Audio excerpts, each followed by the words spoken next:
Alors ça va permettre de freiner l'eau, d'éviter l'érosion constante du chemin, parce qu'il va se creuser, se creuser, se creuser. Et à force de se creuser, il peut même, là on le voit bien sur ce côté, faire venir les murs petit à petit en amenant un maximum de terre. Donc là ça va redresser le terrain, hormis le côté marche qui va être facilité. Mais l'idée première c'est vraiment de stabiliser le terrain et d'arrêter l'érosion. Voilà, là c'est de bien remplir les joints. Là on est dans la forêt, donc on a utilisé vraiment la terre qu'il y avait sur place, qui n'est pas calibrée, donc on se débrouille un peu avec ce qu'il y a. On enlève les pierres à fur et à mesure. La terre va rentrer petit à petit, à la limite on peut aussi un peu mouiller par la suite pour faire descendre bien dans les joints.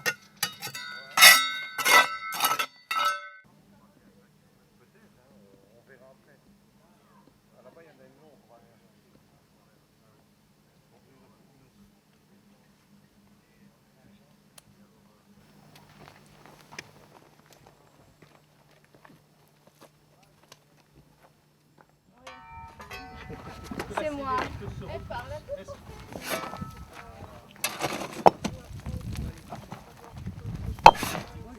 Avec la dernière pierre, on va arriver à fleur du terrain naturel. À fleur, ça veut dire au même niveau. Donc là on va se dire que si on aurait pu prendre les pierres sur place, les matériaux utilisés, les matériaux amenés c'est zéro. Je te disais ce matin de manière économique. Et on travaille avec des outils qui ne sont pas chers. La pierre, si on peut l'avoir sur place, c'est voilà. Est-ce que ça restera toujours à l'extérieur? Je crois pas. Non, non, bon. Toujours un peu. Toujours. Alors, il ne faut pas hésiter, quitte après à la faire. Ouais. Si tu mets du fin comme ça, hein, vas-y, soulève bien. Soulève bien. Bien. Là, elle est plus haute. Tu sais qu'elle est plus haute. Hein. Tu remets ta règle. Regarde à peu près la longueur. Et puis là, maintenant, tu tapes dessus. Ça. Tu tapes dessus directement d'abord. Quand tu tapes dessus, il faut bien la maintenir. Ça,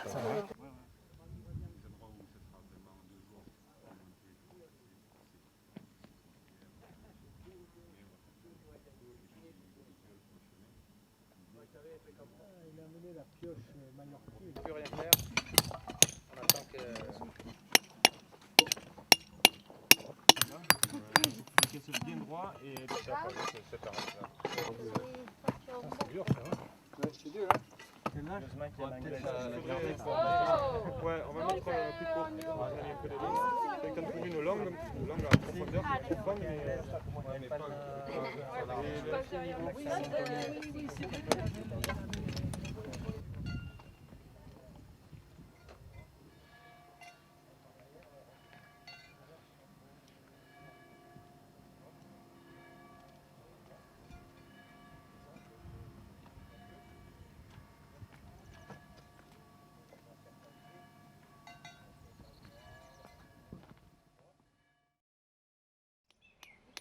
Pour la mise en œuvre d'une calade, il faut dans un premier temps réaliser un décapage, c'est-à-dire enlever toute l'épaisseur de la terre végétale.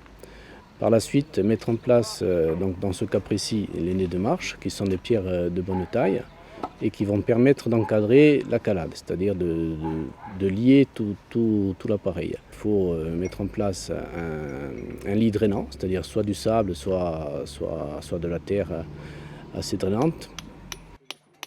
Puis la pose des pierres, donc l'assemblage, pierre par pierre, qui doivent être souvent retaillées avec les outils adéquats, que ce soit la massette, le têtu ou les chasses, différents outils. Par la suite, une fois qu'on a réalisé l'ensemble de la surface à daller, donc on réalise un calage avec un madrier qui est posé sur les pierres et on tape avec une masse pour obtenir une planimétrie parfaite.